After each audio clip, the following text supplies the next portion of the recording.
Irmãos amados, a gente quer falar sobre ressurreição na noite de hoje. Eu falei sobre isso à tarde em Água Preta, e a gente vai falar sobre isso também agora à noite. Não é a mesma mensagem que eu preguei em Água Preta. A mensagem pregada em Água Preta está gravada, vai ser editada e nesses próximos dias é apresentada, dependendo da boa vontade aí do notebook do rapaz. E a pregação de hoje também depois será editada e assim que possível vai ser colocada, né? A gente colocou hoje uma mensagem que foi da quarta-feira passada também em Água Preta, né? Do desespero ao encorajamento. Uma mensagem necessária para os dias de hoje, esses dias tão difíceis, tão confusos, em que muitos estão se sentindo desencorajados, amedrontados, abatidos, desanimados ante as coisas que lhes têm acontecido ou que eles imaginam que lhes possa acontecer. É uma mensagem que é necessária para as nossas almas. Os irmãos depois procuram lá no grupo da igreja, a irmã Quitéria postou hoje, eu também postei no meu Facebook, Erasmo divulgou no Facebook da igreja e também no dele pessoal, e também está no canal do YouTube do Erasmo, né?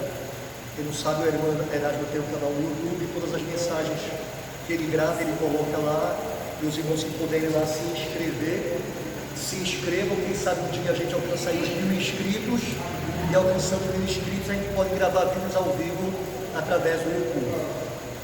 Mas como eu disse em Água Preta, a gente vai aproveitar o calendário religioso do mundo. Esse calendário não é cristão, ele é do mundo, tá certo?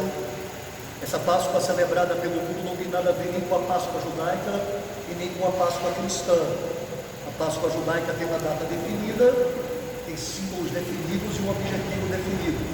A Páscoa cristã, ela é Cristo, e consequentemente o cristão desfruta das verdades gloriosas da Páscoa todos os dias da sua vida, porque ele está em Cristo e Cristo está nele. Essa Páscoa do mundo é uma Páscoa comercial, que tem como propósito aquecer o comércio desses dias, com a venda de peixe, de chocolate, de vinho, enfim, os símbolos relacionados a esta festividade, que é na verdade pagã com o nome de cristã. A gente não tem por objetivo entrar nos pormenores desses detalhes sobre esta questão. E hoje, especificamente dentro desta visão religiosa sobre a Páscoa, é o dia da ressurreição. Né? Para a religião, Jesus morreu na sexta, antes de ontem, e ressuscitou hoje. Eu não sei como é que cabe 3 dias e 3 noites aqui. Na verdade, eu sei, né? A gente hoje, inclusive, explicou isso em Água Preta, nós não vamos fazer isso aqui. Foi pós-mensagem que alguém nos perguntou sobre isso. Mas, na verdade, na lógica da Páscoa religiosa, Jesus morreu na sexta, à tarde, e ressuscitou no domingo pela manhã. Mas ele passou 3 dias e 3 noites no seio da terra. É complicado isso, né? É apenas para que a gente entenda que isso nada tem a ver com o cristianismo. Não tem nada a ver com eventos bíblicos narrados nas escrituras, historicamente comprovados. Tem a ver com festividades pagãs que receberam a cristianização quando Roma invadiu a igreja e se tornou a bambambam da igreja, né? Mas o nosso objetivo é mostrar que, diferente do que o mundo credibiliza sobre a ressurreição, que eles usam como pretexto para celebrar o dia de hoje, os cristãos têm motivos gloriosos para exaltar a Deus, para bendizer a Deus, para agradecer a Deus por causa da ressurreição de Cristo. Para os religiosos, a ressurreição de Cristo é apenas um termo que não significa o que de fato ele significa. Os religiosos atribuem à ressurreição um valor simbólico, um valor figurativo, aonde a ressurreição de Cristo de fato não aconteceu de verdade, mas é apenas uma figura representativa de uma passagem de algo ruim para algo bom, da morte para a vida, da doença para a saúde, de uma renovação espiritual. Para o mundo religioso, a ressurreição de Cristo não tem mais valor de realidade do do que o mito grego da ressurreição da fênix. Existe uma história mística na Grécia sobre uma ave mitológica chamada fênix. Essa ave vivia no mínimo 500 anos. Alguns gregos diziam que ela podia viver 92.700 anos. E esta ave, depois de viver toda a sua vida, ela morria. E quando ela morria, o seu organismo entrava em combustão e ela renascia, ela ressurgia das próprias cinzas. Então vocês já devem ter ouvido alguma coisa que usou essa expressão: fulano renasceu das cinzas como uma fênix, porque a mitologia grega ensinava essa história, de que esta ave mitológica, depois de morrer, ela entrava em combustão no seu organismo, e das cinzas geradas por essa combustão, ela ressurgia e voltava a viver novamente. Para o mundo religioso, a ressurreição de Cristo não é mais real do que é isto. Para os gregos antigos, o renascimento da fênix significava a renovação espiritual. Não era verdade, mas eles usavam esta figura simbólica, mitológica, para falar sobre isso. Para o mundo religioso não é diferente. Para eles, a ressurreição de Cristo também não é real, mas eles usam esse evento como pretexto para falar de renovação, de passagem, de melhora, de términos de etapas ruins para começos de etapas boas, e assim sucessivamente. Mas para nós cristãos, a ressurreição de Cristo é a mais gloriosa notícia de todas em todos os tempos. Para o cristão, Cristo ter ressuscitado é a notícia mais gloriosa, mais fantástica, mais absurdamente maravilhosa que possa existir. E é por isso que eu quero conversar com você hoje, no dia em que o mundo pagão fala sobre ressurreição, não entendendo o que isso significa e nem aceitando o que isso significa. Eu quero falar para você, povo de Deus, crente bíblico, sobre o que significa a ressurreição para a gente. Eu queria que você abrisse comigo a sua Bíblia no livro de Atos dos Apóstolos, capítulo de número 2. Eu vou ler aqui um texto das Sagradas Escrituras afirmando a ressurreição de Cristo, e depois eu vou compartilhar algumas coisas acerca da ressurreição que são necessárias para a gente. Atos dos Apóstolos, capítulo de número 2, a partir do verso de número 22. É o primeiro sermão da igreja, é a primeira pregação da igreja. Cristo Jesus havia morrido e havia ressuscitado há menos de 2 meses deste momento. Era o dia de Pentecostes. O dia de Pentecostes era 50 dias após o dia da Páscoa. Jesus morreu na véspera da Páscoa. O Pentecostes aconteceu 50 dias após a Páscoa. O Senhor Jesus ressuscitou ao 3º dia após morrer, e apareceu durante 40 dias para os seus apóstolos e alguns de seus discípulos, para lhes darem instruções finais antes de voltar para os céus. Os discípulos, depois da volta do Senhor do céu, permaneceram em Jerusalém orando e aguardando a promessa do Espírito Santo. No dia de Pentecostes, 50 dias após a Páscoa, o Espírito Santo veio e selou a igreja, iniciando o corpo de Cristo sobre a terra.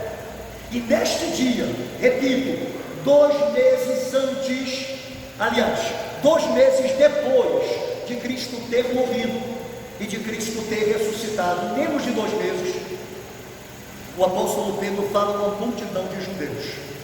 O texto começa dizendo que aqueles cristãos estavam em número de 120, num cenáculo, num terraço suspenso de uma casa, orando, como o Senhor Jesus disse que eles deveriam fazer, aguardando a promessa do Espírito Santo. A Bíblia diz que de repente veio do céu um vento, aliás, o som como de um vento impetuoso, encheu a casa onde eles estavam reunidos. Todos eles foram cheios do Espírito Santo e começaram a falar em outras línguas, conforme o Espírito lhes concedia que falassem. Havia naquele período multidões em Jerusalém, de judeus que moravam em Israel e de judeus que moravam em outras regiões do mundo, e que iam para Jerusalém durante esse tempo, que era uma das 3 festas em que todo judeu estava ali. Todo judeu tinha que vir para Jerusalém. E esses judeus, passando e ouvindo aquela confusão de línguas, porque os discípulos falavam em línguas as mais diversas, das mais diferentes nacionalidades, estes homens então começaram a julgar que eles estavam bêbados. Porque se eu era de uma língua e ouvia falando na minha língua de forma inteligível, a outra língua que era falada por outro, para mim era uma completa confusão. E aquelas pessoas das mais diferentes regiões da Judéia e de fora da Judéia começaram a dizer que aqueles homens estavam bêbados, embriagados, e eram apenas 9 horas da manhã. E aí diz a Bíblia que Pedro toma a palavra, e Pedro diz: varões judeus, ouvi-me, nós não estamos bêbados, são somente 9 horas da manhã. Isso que vocês estão ouvindo e vendo é o cumprimento daquilo que falou o profeta Joel. E acontecerá nos últimos dias que derramarei do meu espírito sobre toda a carne. É o que está acontecendo. E aí o apóstolo Pedro aproveita aquele momento para fazer o primeiro sermão evangelístico da igreja. Um sermão poderoso que o Espírito Santo utilizou para fazer com que quase 3.000 almas se convertessem ao Senhor. E eu quero ler parte desse sermão a partir do verso de número 22. Atos capítulo 2, verso de número 22 em diante. Pedro diz assim: homens israelitas, escutai estas palavras.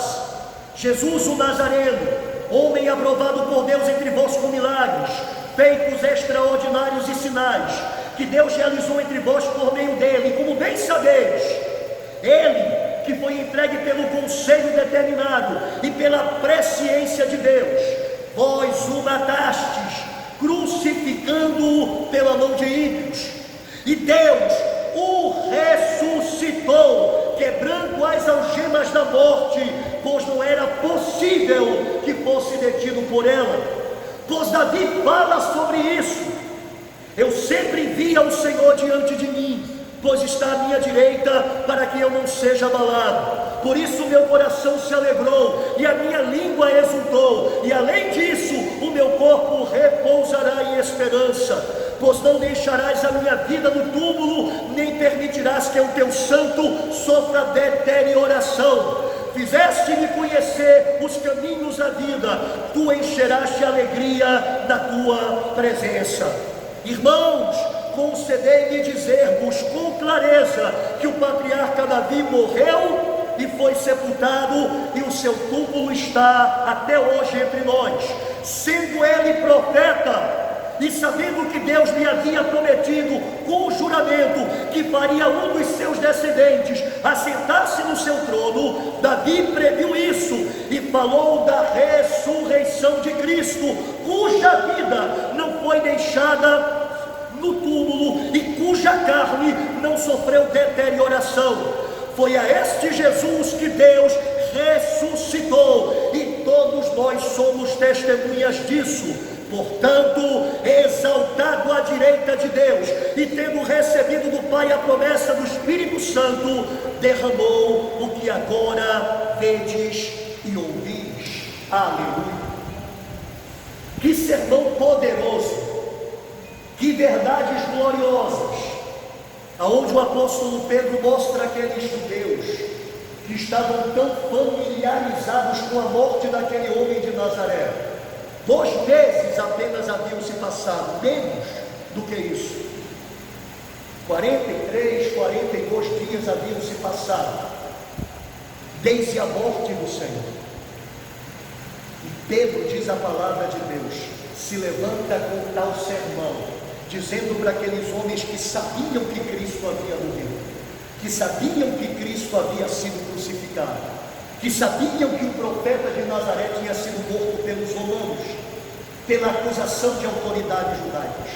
Pedro diz sobre este homem: Deus o ressuscitou de entre os mortos.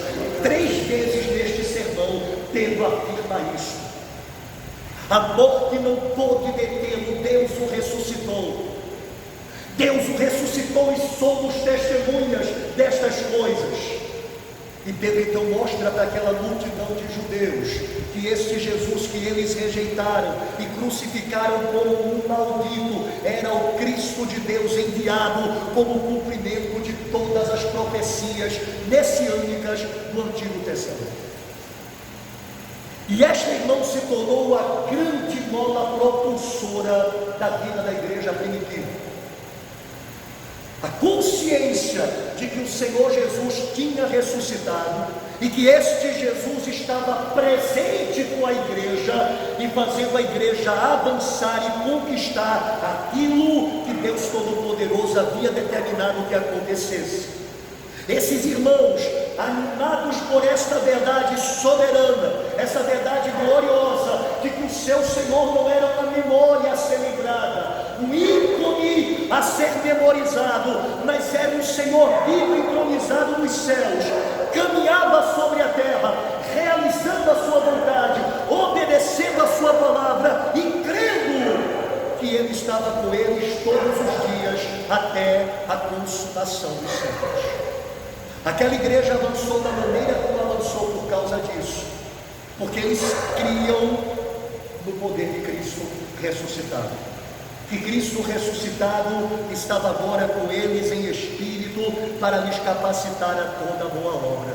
E na verdade esta é a única maneira que temos de poder servir a Deus com eficiência, com dedicação, com zelo, com esmero, porque somente a visão de Cristo ressuscitado e presente na nossa vida como ajudador que não desampara, mas que em tudo capacita, nos faz enfrentar o que temos que enfrentar para poder correr a carreira que nos está proposta. Para aqueles irmãos havia o estímulo da consciência de que Cristo havia ressuscitado e eles tinham visto. Isso estava fresco na memória deles.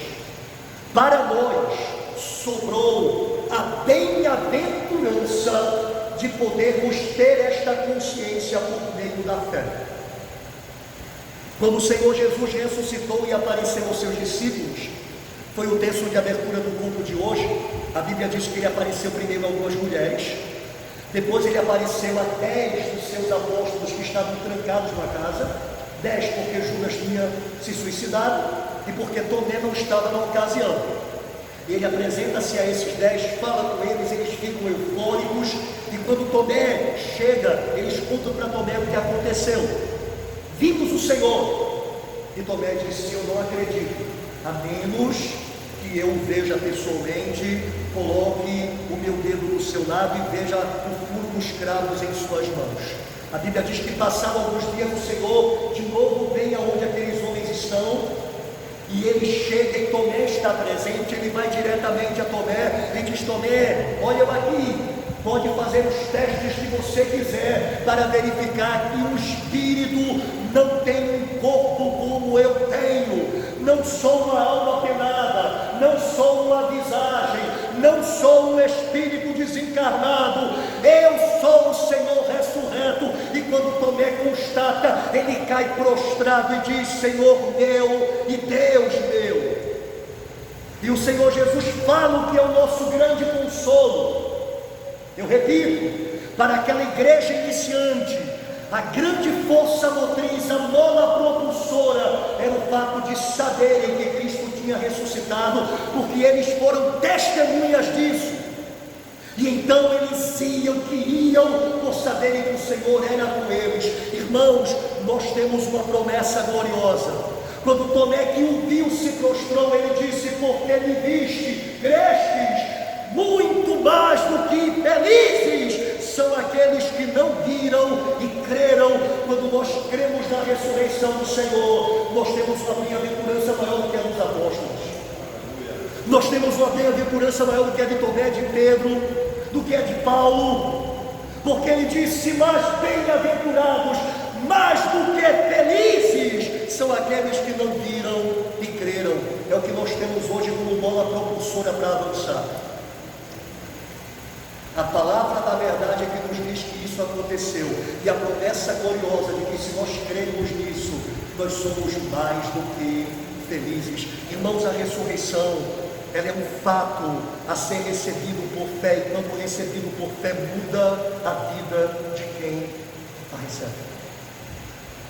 Eu dizia hoje em Água Preta, e repeti isso já aqui hoje, de de que esse engodo satânico sobre a mente do mundo religioso, lhes fazendo não perceber que a ressurreição de Cristo é real, é histórica, é fato concreto, que determina que de fato aquele homem não era um homem comum, é justamente para manter esta massa de gente no engano e consequentemente não ter um compromisso com o Senhor. Porque se para mim a ressurreição de Cristo é apenas um mito, um símbolo, uma figura, isso não tem nenhum efeito real na minha vida, nenhum efeito prático no sentido de me fazer algum seguidor desse Jesus, algum discípulo desse Jesus. Porém, quando a gente entende que Ele ressuscitou, que isso não é simbólico, não é figurado, não é algo apenas como uma fábula que tem uma moral para ser contada no fim, mas que é um evento histórico real, que traz consequências históricas e reais. Quando eu entendo isso, só há uma coisa que pode acontecer comigo, é o que aconteceu com Tomé, é me prostrar diante do ressuscitado e dizer: Senhor meu e Deus meu. É por isso que Satanás não tem problema com esta ressurreição pregada no dia da Páscoa. Pode falar sobre essa ressurreição, ela é apenas um mito, ela é apenas um símbolo, ela é apenas uma figura, ela não traz nenhum compromisso a quem credibiliza ela. Mas a ressurreição de Cristo, tal como disse Pedro, tal como disse Paulo, tal como o próprio anjo anunciou às mulheres: eu sei a quem procurais, a Jesus de Nazaré, Ele não está mais aqui, olhem o seu túmulo vazio, Ele ressuscitou. Quando, irmãos, isso encaixa-se no coração, pela obra sobrenatural do Espírito, que revela, isso faz com que aquele que recebe tal revelação se prostre e diga: Senhor meu e Deus meu. Porque somente Deus poderia ressuscitar para nunca mais morrer. Somente Deus poderia vencer a morte para nunca mais ser tragado por Ele. Ele foi tragado pela morte uma vez por quem quis, para poder ser o autor da nossa salvação, e retoma a sua vida soberanamente, para nunca mais ser tocado por esta morte de novo, e só Ele pode fazer isso, porque somente Ele é Deus. Entende, irmãos? Todos ressuscitados por Cristo, pelos apóstolos de Cristo e pelos profetas de Cristo, eles voltaram a morrer. Eles eram ressuscitados pelo poder de Deus, viviam mais alguns anos e morriam.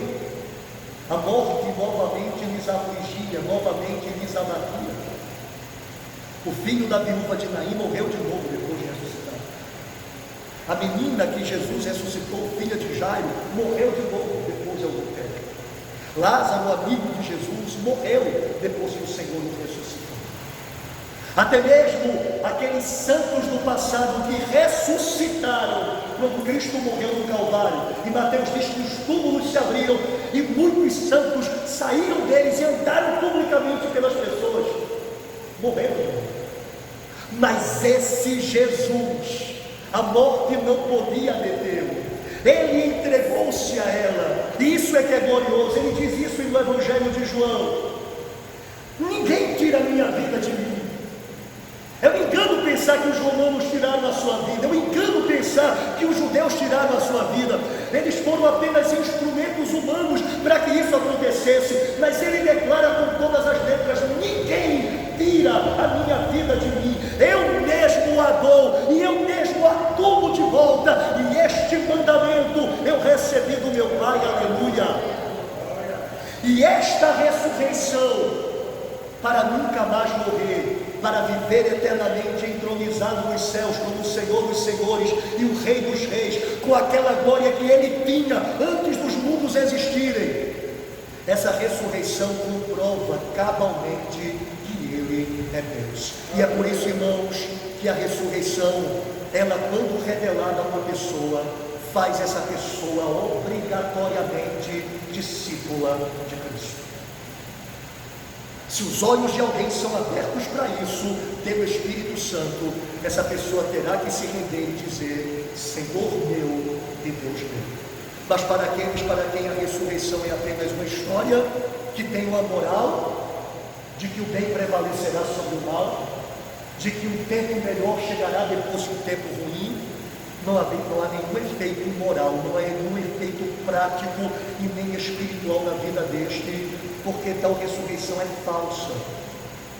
Ela é apenas um mito, ela é apenas uma história da carochinha, não muito diferente do que o mito da fênix, que a gente já disse que existe.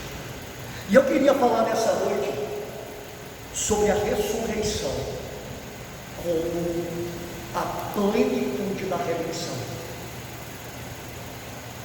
A ressurreição é a plenitude da redenção. E eu quero conversar com você um pouquinho sobre isso nessa noite. A gente pincelou nessas 2 semanas da escola dominical algo do que vamos falar agora, mas a ênfase será outra. Eu falei sobre algumas destas coisas hoje, Água Preta, eu vou repetir de forma resumida o que eu falei lá aqui, mas eu vou me prender especificamente no fato de que a ressurreição de Cristo é a plenitude da redenção. E eu vou lhe mostrar por que isso e por que nós devemos ser tão gratos pelo fato de nosso Senhor ter ressuscitado. Hoje em Água Preta, eu falei sobre 4 gloriosas bênçãos da ressurreição. Eu vou apenas mencioná-las e citar os versículos que tratam sobre essas bênçãos. Mas é importante que você entenda isso também. Quando você ouvir a mensagem que eu preguei em Água Preta, você vai entender melhor essas coisas que eu vou falar, porque elas estão melhor destrinchadas lá. Mas eu quero falá-las novamente agora de noite. A primeira dessas bênçãos, a ressurreição prova de maneira incontestável que Jesus Cristo é o Filho de Deus. Primeira coisa, quando eu creio na ressurreição, quando os meus olhos são abertos para o fato de que Cristo ressuscitou, automaticamente meus olhos são abertos para entender, Ele é o Filho do Deus vivo. Ele é o Filho eterno de Deus. O apóstolo Paulo disse isso em Romanos capítulo 1, versículo 4. Ele diz que o Senhor Jesus Cristo foi declarado Filho de Deus com poder mediante a ressurreição de entre os mortos. Isso significa que quando Cristo estava ressuscitando, Deus estava dizendo de maneira inconteste, este é o meu Filho. Ele é o meu eleito, ele é o meu amado, ele é o meu escolhido. Ninguém experimentou tal coisa, ninguém. Nós temos no Antigo Testamento Enoque tendo uma posição privilegiada, ele foi trasladado, ele foi arrebatado vivo. Nós temos Elias sendo levado diretamente para a presença de Deus. São 2 homens que tiveram uma posição privilegiada no Antigo Testamento. Eles tiveram tal honra dada por Deus para as suas vidas, mediante a fidelidade que tiveram diante do Senhor e a maneira como Deus escolheu ser glorificado através da vida deles. Mas entendam, nem estas experiências de Enoque e de Elias é comparável ao fato de Cristo ter ressuscitado de entre os mortos, porque estes homens, mesmo tendo sido levados aos céus, estão na mesma condição de outros homens e mulheres salvos. Eles estão dormindo, aguardando a ressurreição. Eles não experimentaram a morte, foram levados diretamente para o seio de Abraão, para o paraíso, mas como todos os homens, eles estão aguardando ressoar da última trombeta, aonde os mortos em Cristo ressuscitarão primeiro, e os que estiverem vivos serão arrebatados e transformados em um abrir e piscar de olhos.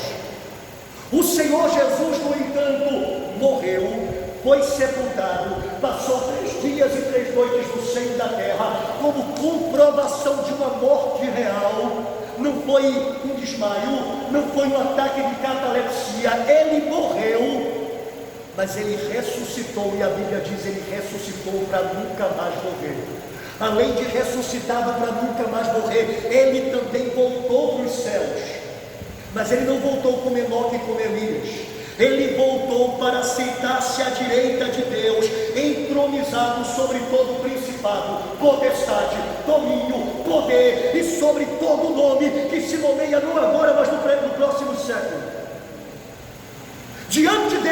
Bíblia: todo joelho se dobrará e toda língua confessará que Ele é Senhor. Ninguém tem essa posição. E por quê? Porque somente Ele é o Filho de Deus.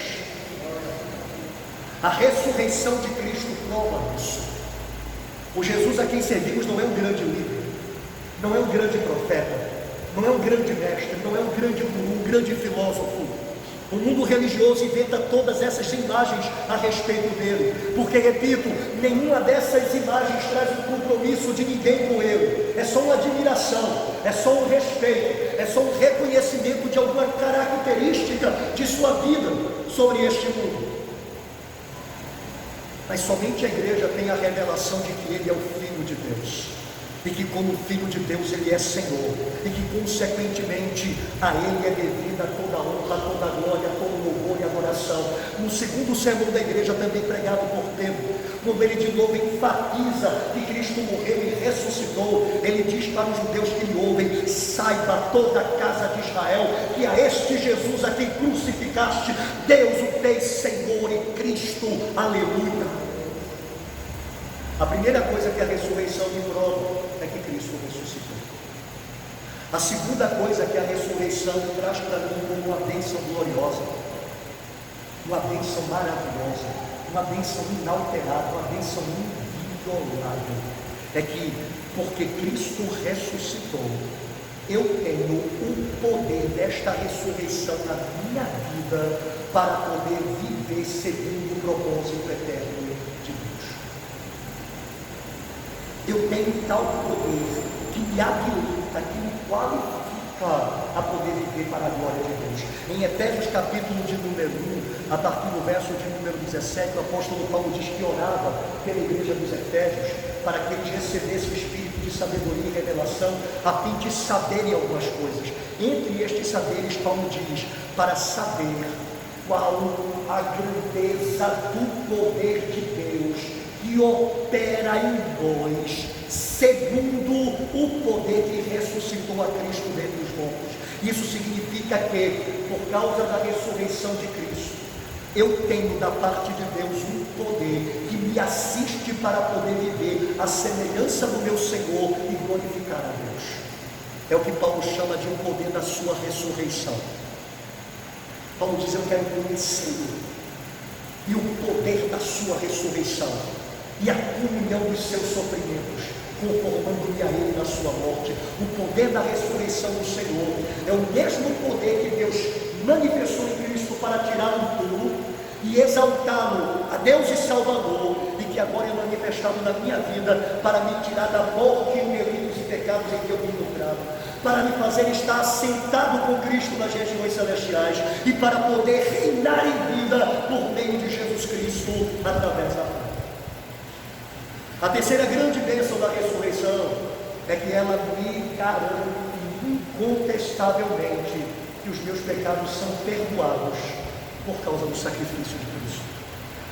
O apóstolo Paulo diz em Romanos capítulo 4, verso 25, que o Senhor Jesus foi entregue por causa dos nossos pecados e Ele ressuscitou para a nossa justificação. O que isso significa? Significa que Cristo ressuscitando é a prova de que Deus aceitou o preço que Cristo pagou em favor da minha vida. A Bíblia diz que havia um escrito de dívida contra mim diante de Deus. Era a lei.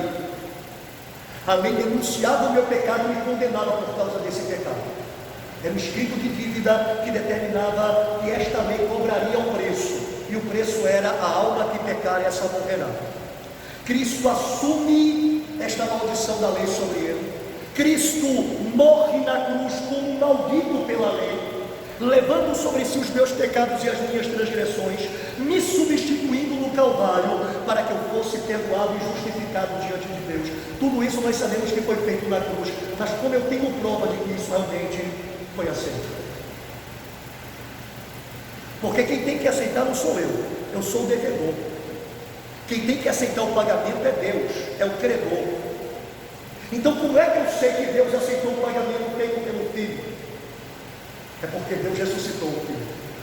Ele ressuscitou para a minha justificação. Quando Cristo ressuscita, é como se Deus estivesse me devolvendo a promissória e dizendo: não deve mais nada, está pago, está cancelado, está neutralizado. E Paulo diz isso aos Colossenses: ele rasgou o escrito de dívida que era contra nós em suas ordenanças e o encravou na cruz. Mas como eu sei que de fato isso aconteceu? É porque ele ressuscitou. Paulo diz assim, se Jesus não ressuscitou, é vã a nossa pregação, é inútil. É vã a vossa fé, é inútil, e ainda estás nos vossos pecados. Se Jesus não ressuscitou, então não adiantou nenhuma coisa da cruz, irmãos. Não adianta ele ter sofrido, ele ter recebido canhão de espinho, ele ter sofrido espancamento, açoite, carregado uma pesada cruz, ter cravos em suas mãos e seus pés, uma lança de lado. Não adiantou ele gritar na cruz: está consumado. Se ele não tivesse ressuscitado, ainda estaríamos em nossos pecados, porque significaria que o Pai não aceitou o preço pago. O preço foi pago, mas ele diria: não é suficiente.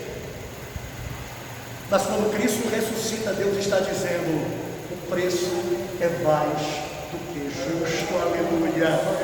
O preço foi pago, não se deve mais nada. E é por isso que a Bíblia diz: agora nenhuma condenação há para aqueles que estão em Cristo Jesus. Porque a sua morte, a sua ressurreição lhe garante uma eterna redenção, sem possibilidade de violência.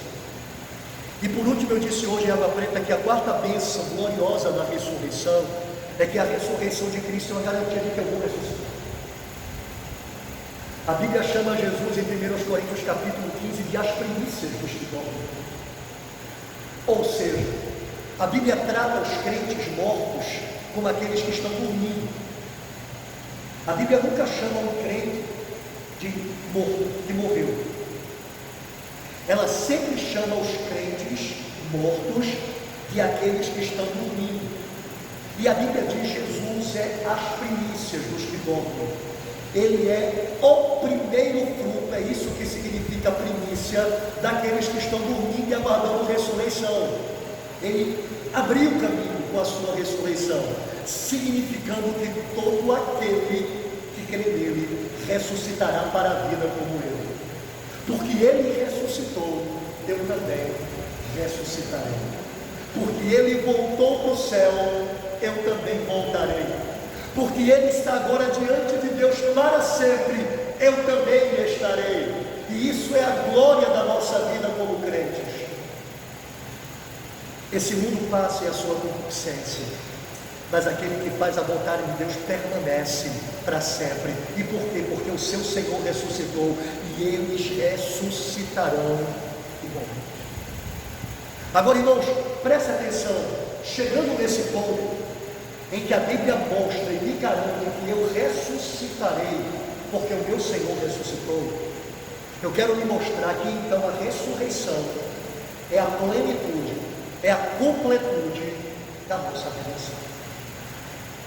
Nós estamos vivenciando uma redenção perfeitamente conquistada e plenamente paga, só que ainda experimentando essa redenção parcialmente. Nós não a experimentamos completamente, nós ainda não a desfrutamos totalmente. Como diz o apóstolo Paulo, neste presente tempo, Paulo diz isso em 1 Coríntios capítulo 13, nós em parte vemos e em parte profetizamos. Tudo na nossa vida é apenas em parte durante esse tempo, apesar de termos sido alcançados por uma grande e perfeita salvação. Mas essa grande e perfeita salvação só pode ser desfrutada em plenitude após ressuscitados. E por isso a ressurreição de Cristo é tão preciosa, porque, como dissemos, ela é a garantia da minha ressurreição. E aí é a garantia de que a redenção conquistada por ele na cruz do Calvário se cumprirá perfeitamente na minha vida e não haverá mais falta de coisa alguma. Eu quero ler com você um texto em Romanos capítulo 8. Romanos capítulo 8. E aí a gente vai frisar mais especificamente essa questão da redenção, da ressurreição como plenitude da redenção. Romanos capítulo 8.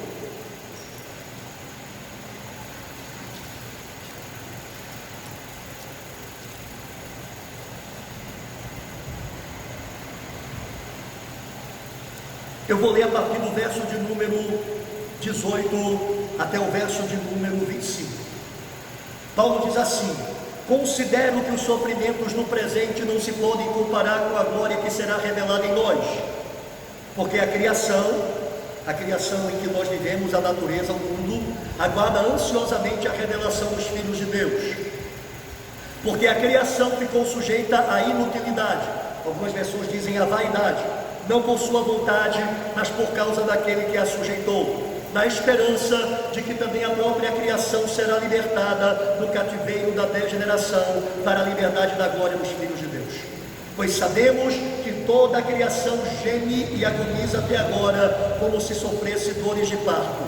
E não somente ela, a criação, mas também nós, que temos os primeiros frutos do Espírito, também gememos em nosso íntimo, aguardando ansiosamente nossa adoção, a redenção do nosso corpo. Porque fomos salvos na esperança, mas a esperança que se vê não é esperança, pois como alguém espera o que está vendo, mas se esperamos o que não vemos, com paciência o aguardamos.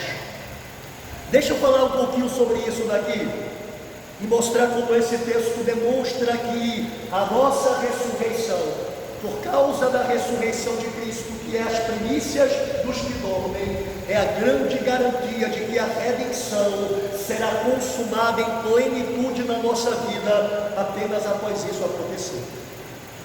O apóstolo Paulo começa falando nesse texto uma das coisas mais gloriosas que me encontro nas Escrituras, e que é um motivo de grande consolo para mim. Eu tenho tentado transmitir isso para vocês.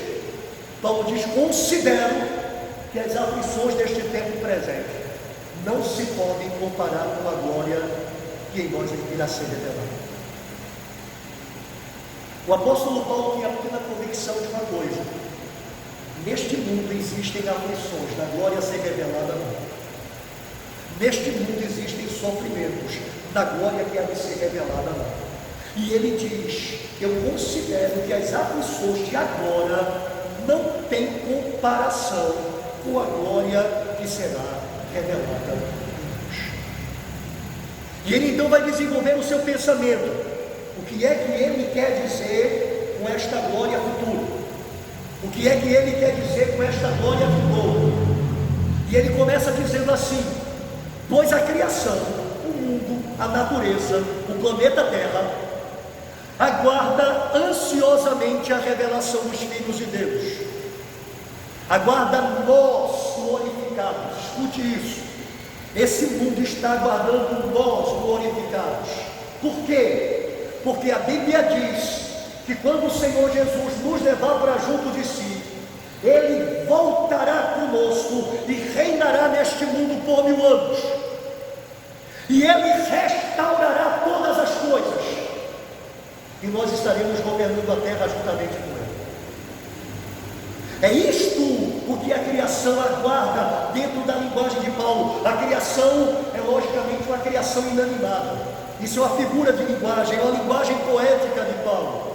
Ele diz que este mundo que está se degenerando, se acabando, destruindo-se por causa daquele que o sujeitou. Satanás sujeitou este mundo em decorrência do homem ter caído e ter entregado o governo deste mundo a ele. E Satanás então tem tratado este mundo terrivelmente, através do homem, da sua queda, da sua loucura sobre o pecado. Ele tem destruído essa criação de Deus, acabando com a fauna, acabando com a flora, animais em extinção, rios que antes tomávamos banho e que agora são intoleráveis no seu cheiro, mares poluídos, ar poluído, matas desmatadas.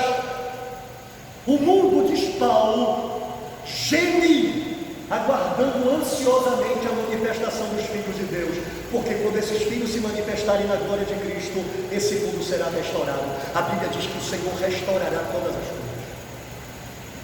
Em Atos capítulo 2, o apóstolo Pedro fala a respeito de Jesus ressuscitado.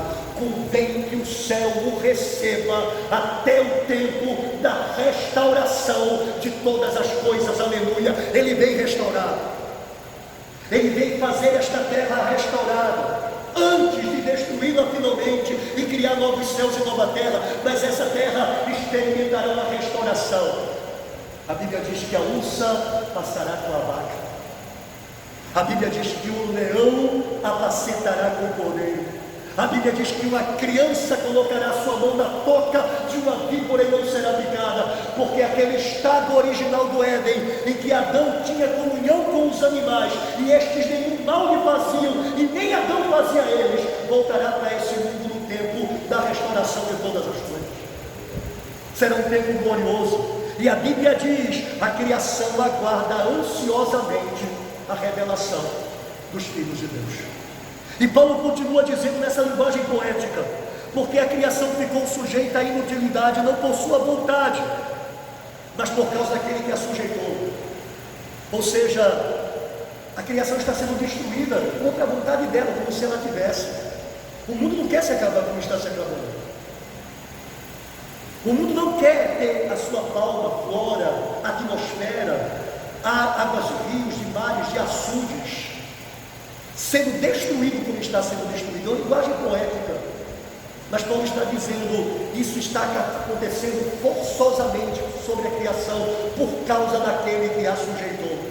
E Paulo continua dizendo, porque, aliás, no verso 21, na esperança de que também a própria criação seja libertada do cativeiro da degeneração, para a liberdade da glória dos filhos de Deus.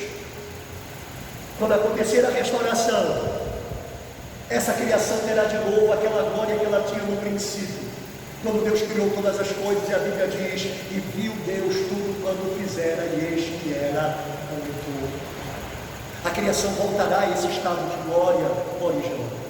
E Paulo completa no verso de número 22 dizendo, pois sabemos que toda a criação geme e agoniza até agora, como se sofresse dores de parto. Mais uma vez, uma linguagem poética, mostrando como esta criação presente está aguardando a restauração dela no tempo em que Cristo instaurar o seu reino milenar.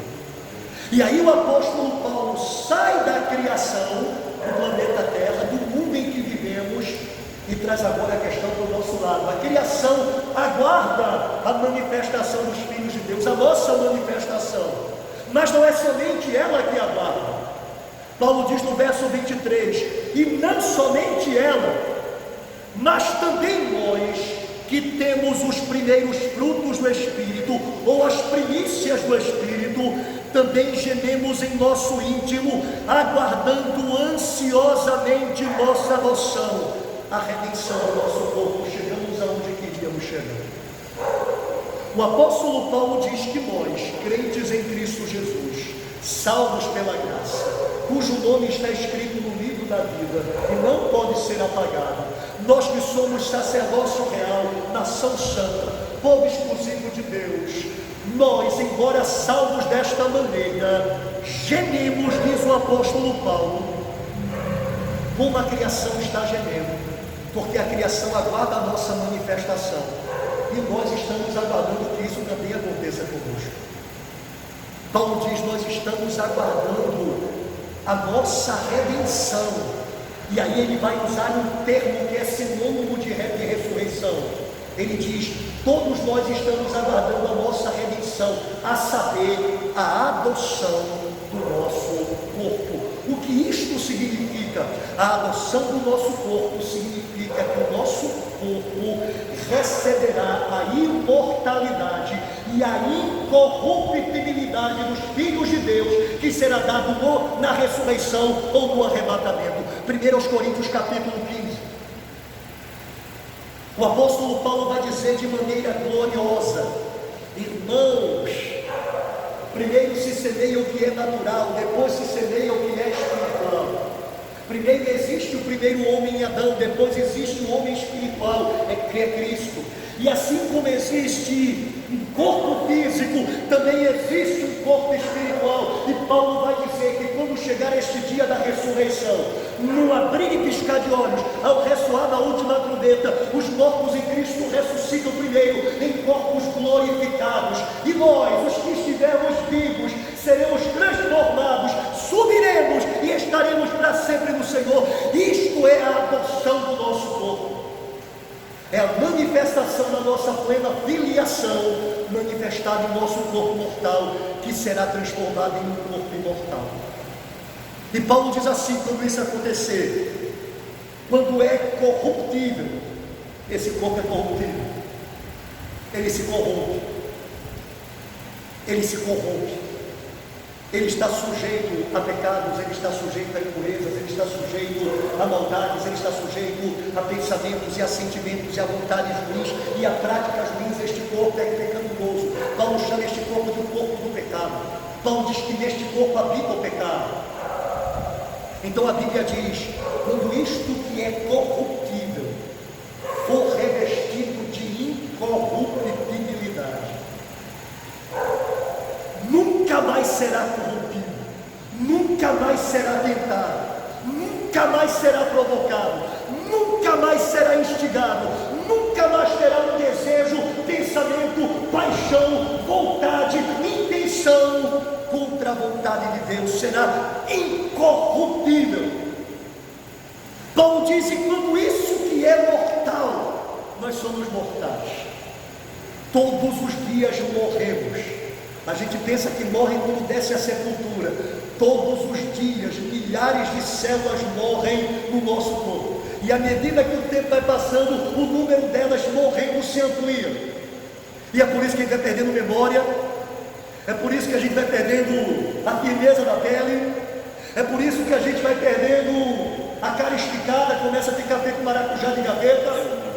Porque as células, as mais diferentes, vão morrendo, e isso está acontecendo, estamos morrendo, somos mortais. Paulo diz: quando isto que é mortal se revestir de imortalidade. Imagine, eu não sei como é que você vai ser, nem como eu vou ser, mas aquilo que o Senhor estabeleceu naquele dia como seu corpo glorificado, nunca mais envelhecerá. Um fio de cabelo não branqueará mais, não cairá mais, um dente não amolecerá mais, uma unha não apodrecerá mais, tendo que ser tirada para ser renovada. O que é mortal será eternamente revestido de imortalidade. Paulo diz: quando isto que é corruptível for revestido de incorruptibilidade, e quando isto que é mortal for revestido de imortalidade, então se cumprirá a palavra: tragada foi a morte pela vitória. Aleluia! E isso é fruto da ressurreição do Senhor, porque Ele ressuscitou. A Bíblia diz: nós ressuscitaremos juntamente com Ele. E quando nós ressuscitarmos, a plenitude da redenção, ela nos alcançará para nunca mais se afastar. Irmãos, hoje eu experimento o que Paulo chama de os primeiros frutos do Espírito. Olha de novo o verso 22. Paulo diz: e não somente ela, a criação, mas também nós que temos os primeiros frutos do Espírito. O que é os primeiros frutos do Espírito? O que são os primeiros frutos do Espírito? São as manifestações da plena redenção de Deus, que agora experimentamos em parte, só em parte. A gente tem dito na escola dominical que o Senhor Jesus Cristo, Ele veio fazer alguma coisa pelo homem. Na verdade, o Senhor Jesus veio fazer basicamente duas coisas. A primeira delas, glorificar a Deus através da salvação de um povo que Deus escolheu antes da fundação do mundo, para servi-lo e para estar com Ele por toda a eternidade. Esse é o primeiro aspecto da obra de Cristo, é algo para a glória de Deus, é algo para o louvor de Deus. Mas o Senhor Jesus também faz algo por este povo que Ele redime. Na sua redenção, Ele apenas não torna esse povo o povo de Deus, mas Ele dá a este povo bênçãos eternas. E entre estas bênçãos, ou nestas bênçãos, estão duas coisas fundamentais. Ele faz por esse povo a destruição do pecado e faz para esse povo a destruição do sofrimento. É isso que esse povo experimenta na redenção de Cristo. Quando a gente olha para Isaías capítulo 53, a gente vê que o que Cristo fez no Calvário foi basicamente destruir pela sua obra o pecado e o sofrimento. A gente tem aprendido isso na escola dominical. Verdadeiramente, Ele tomou sobre si as minhas iniquidades e carregou com as minhas transgressões, destruição do pecado. Ele, levou sobre si as minhas doenças e as minhas enfermidades. É a destruição dele sobre o sofrimento. Na redenção obtida por Cristo, é isso o que ele veio fazer por nós: acabar com o pecado e acabar com o sofrimento.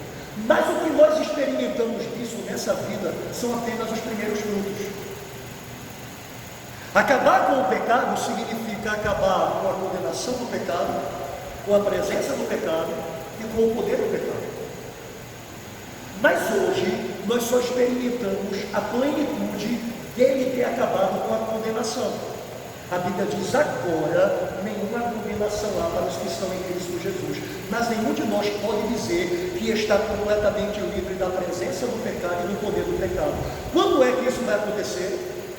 Quando ressuscitamos. Quando isto que é corruptível se revestir de incorruptibilidade. Agora, quanto ao término do sofrimento, a destruição do sofrimento, nós só podemos experimentar de maneira absoluta, como algo dado para todos os crentes, o fato de recebermos dele paz que excede todo entendimento, para guardar o nosso coração e a nossa mente durante as nossas aflições. Ele pode curar alguns, libertar a outros, salvar a família de outros, suprir financeiramente a alguns. Porém, a bênção que é universal dos crentes, que é de todos os crentes, é que eles têm a paz de Deus em Cristo, que excede todo entendimento, para guardar o seu coração e a sua mente. Porém, quando nós entrarmos nos céus pela ressurreição, na entrada, a Bíblia diz que será enxuto nos nossos olhos toda lágrima, e cessará toda dor, e toda doença, e toda morte, e toda separação, e tudo que possa ter respeito ao sofrimento. Por quê? Porque isto que é mortal, e que atrai todas estas mazelas de maldade, será revestido de imortalidade. Hoje eu adoeço, fico bom para adoecer de novo. Lá eu serei completamente curado ao receber o corpo glorificado e nunca mais internarei. Você sabe o que é você não sentir uma dor de cabeça mais na vida? Uma fraqueza dos olhos? Não precisar mais de óculos? Isso nos será dado quando nós entrarmos lá. E é por isso que Paulo fala que nós gememos como a criação está gemendo. Nós que temos os primeiros frutos do Espírito, que temos estas bênçãos para agora, nós gememos porque sabemos que a bênção é muito maior, que a glória é muito maior, a libertação é muito maior, a salvação é muito maior, mas ela está para ser revelada somente quando nós formos glorificados. E é por isso que Paulo diz: nós gememos em nosso íntimo, aguardando nossa adoção, a redenção do nosso corpo. A redenção do nosso corpo é a ressurreição, e isso será a nossa adoção, a plena manifestação de nossa filiação a Deus, revelada agora em nosso corpo, que antes era mortal, mas que se tornará um corpo imortal. E isso, irmãos, é produto da ressurreição de Cristo. Cristo, quando andou nesse mundo, você sabe que ele se fez carne, não foi? Está escrito, João 14, e o verbo se fez carne e habitou entre nós. O que significa? Que ele foi humanizado, ele se tornou igual a mim e a você. Isso significa que Cristo tinha todas as limitações que nós temos no nosso corpo físico.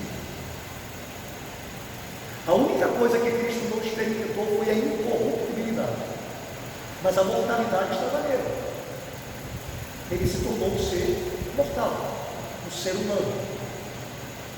A Bíblia diz que esse Jesus morre e ele ressuscita, mas quando ele ressuscita não é mais aquele corpo exatamente, é diferente.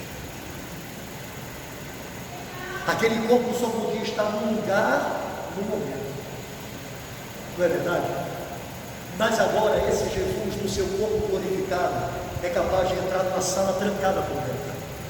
E é isso que ele faz 2 vezes com seus apóstolos, fechados, trancados, cadeado por dentro, eles estavam com medo das autoridades judaicas, e de repente o Senhor passa como o Espírito, mas não é o Espírito, é um corpo glorificado que tem o poder da materialização e da desmaterialização. E ele aparece diante deles e diz: Pai, seja convosco. E depois diz: pode tocar em mim, porque o Espírito não tem um corpo como eu tenho. Era como se ele estivesse lendo a mente de Tomé, porque certamente quando Tomé viu aquele homem atravessando a parede, Tomé deve ter dito: isso não é um homem, isso é um fantasma, isso é um espírito. O homem não passa por paredes. E o Senhor, como lendo os seus pensamentos, diz: toca em mim, Tomé, e vê que um fantasma, um espírito, não tem um corpo como eu tenho. Louvado seja o seu nome, porque a Bíblia diz que da maneira como ele ressuscitou, nós vamos ressuscitar também. 1 de João capítulo 3, João diz assim: vede com que grande amor Deus tem nos amado, ao ponto de sermos chamados seus filhos, e verdadeiramente somos, mas agora ainda não se manifestou o que havemos de ser. Sabemos que quando ele se manifestar, seremos semelhantes a ele, porque o veremos como ele é. Aleluia! O corpo de sua glória será o meu corpo. Eu serei como ele, atravessando o parede, desaparecendo aqui, aparecendo acolá. O Senhor precisa pegar um jato para vir dos céus, do terceiro céu aqui para a terra. Ele simplesmente teletransporte, jornada nas estrelas, tão sonhado pelo ser humano. Ativa aqui uma maquinazinha, desaparece aqui, aparece na Disneylândia, né? Que sonho de consumo, né, Neville? O cara está lá no quilombo, de vou lá na igreja, e pá, aparece aqui. Quando termina de vão embora, e então o jovem já está lá no quilombo do ano novo. Ah, irmãos, quando nós formos assemelhados ao que ele é, o nosso corpo de glória terá todas essas capacidades sobrenaturais, e tudo isso conquistado pelo fato dele ter ressuscitado. A plena redenção de Cristo para nós é garantida pela sua ressurreição. Porque ele ressuscitou, eu tenho perdão dos meus pecados.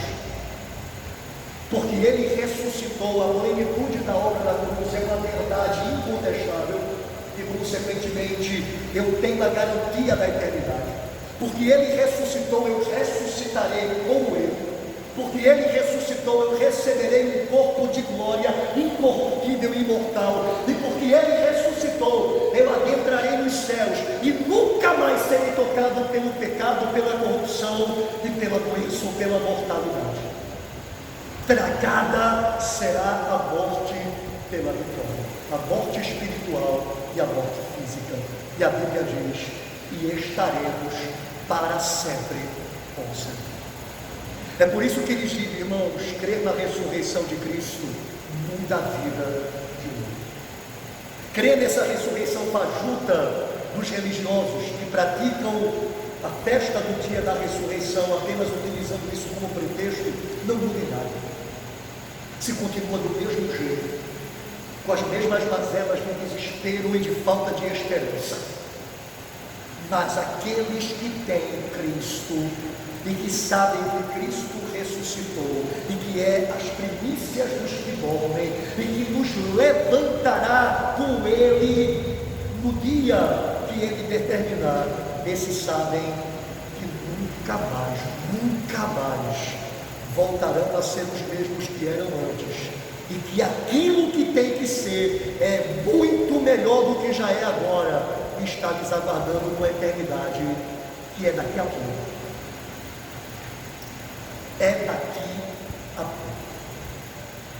O escritor aos Hebreus diz assim: em breve, aquele que há de vir virá, e não tardará. É em breve. Mais um pouquinho.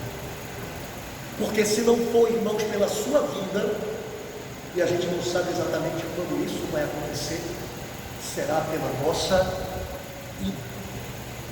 E aí isso está mais perto do que a gente possa imaginar. Mais perto do que a gente possa imaginar. Essa vida é um sonho. Não é?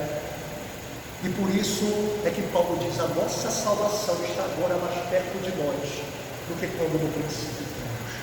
Por isso levante a sua cabeça, olhe para o Senhor ressuscitado, lembre-se de que Ele é a garantia de uma eternidade próspera, maravilhosa, inconfundível, que Paulo disse que partir está com Ele é infinitamente melhor. E então faça disto o comparativo com a sua missão presente, e você vai ver que é lavada no fogo. É muito maior do que os 7-1 da Alemanha contra o Brasil. É uma lavada sem chance de poder se virar. Não tem prorrogação, não tem nada para poder fazer isso virar contra nós. O Senhor nos amou, pagou o preço e garante que o que Ele prometeu se cumprirá. Vamos ficar de pé mais uma vez? Vamos louvar o Senhor. Glória a Jesus. Eu te louvo, Senhor amado e bendito, pelo privilégio de fazer parte dos teus redimidos que foram alcançados por essa tão grande salvação. Eu te louvo, ó Deus, porque se os primeiros frutos desta salvação já são maravilhosos, poder desfrutar da tua presença aqui, poder ter o teu consolo, poder ter as tuas vitórias, o teu poder ao nosso favor. Se isso que são primeiros frutos já são coisas gloriosas, imagina, ó Deus, como nós adentrarmos na plena redenção que o Senhor tem para nós, e que, meu Senhor, acontecerá quando ressuscitarmos.